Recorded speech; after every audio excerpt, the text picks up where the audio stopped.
Mana shunday kanonlarni kabelga payka qilishni hozir ko'rsatib o'taman. Kimga mana shunaqa mikrofonni, instrumentalni, yag'ijek, palchik deymiz. Shunaqa kabellar kerak bo'lsa, bemalol murojaat qilishingiz mumkin. Bularni tayyorlab beraveramiz. Metriga qarab, necha metr kerak? 1 metrdan 100 metrgacha bemalol payka qilib beraveramiz. Bu ko'p narsalarga ketadi. Mikrofonga, DMX, galava, BM, DMXlar o'tkazishga. Bularni hozir payka qilish jarayonini ham ko'rsatib o'taman.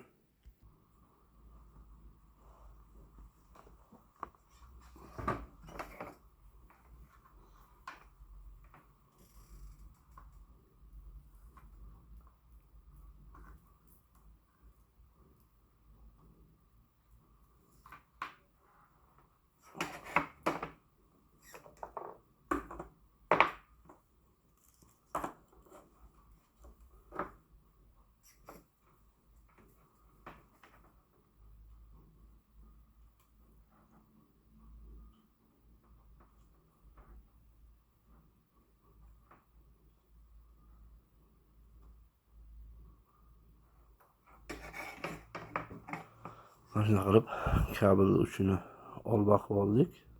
Endi buni kanonga hozir payka qilamiz.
Hurmatli do'stlar, paykamiz tayyor bo'ldi. Bemalol ko'rishingiz mumkin. 3 ta yoqqa, 3 ta kabelda payka qilasiz. Endi buni o'zini kovriklari bor. Kovriklarni qo'yamiz. Shunaqa bir-biriga tegmasligi uchun, korpusga tegmasligi uchun shunaqa korpusi bor. Qo'yamiz. So'ng bunaqasiga solamiz. Krishkasiga qotiramiz.